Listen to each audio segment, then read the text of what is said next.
Thomas alongside meteorologist Mary Ellen Hand. Mary Ellen, when I returned back from vacation, I loved the weather. But that didn't last for long. No, it didn't. We could be seeing some rain today and strong winds. Yeah, we're not going to see the kind of rain that we need. We may just see enough to wet the pavement, and not everybody will see the showers, but we'll get a little bit of something. So the winds will be probably the bigger story today. Let's take a look. It's quiet right now. We do have some cloud cover overhead. It is dry across the areas. We check out our Lancaster sky cam.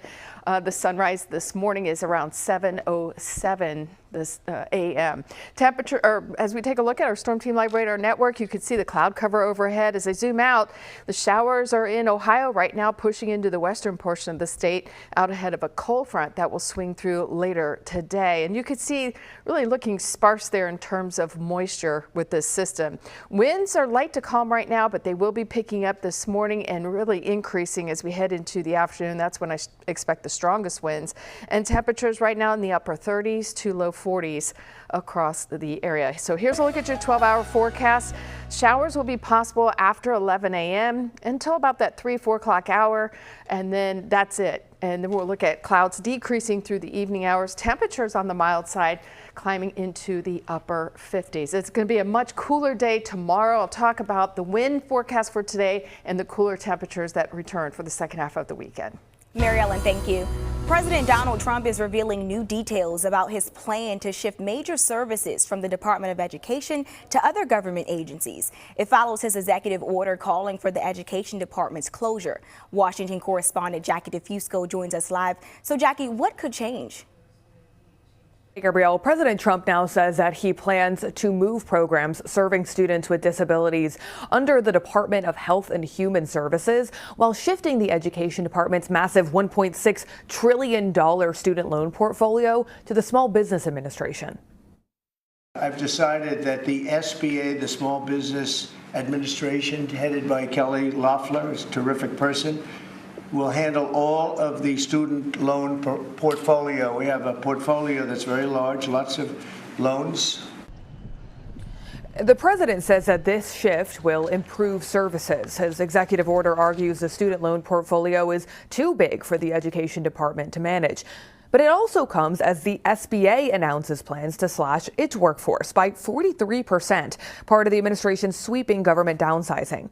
The Institute of College Access and Success warns, quote, this can only result in borrowers experiencing erratic and inconsistent management of their federal student loans.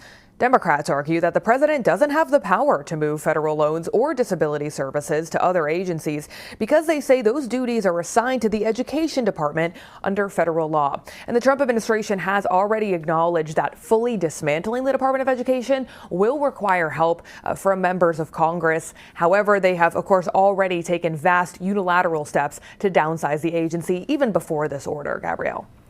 And Jackie, these are just some of the services that this education secretary is looking into relocating. What are some of the others?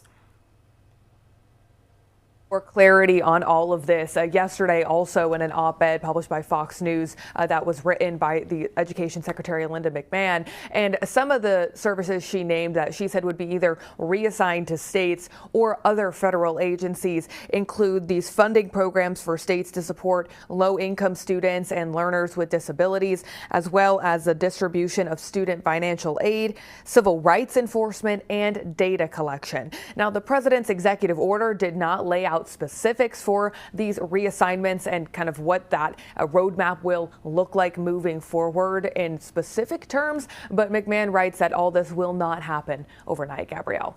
Jackie, thank you.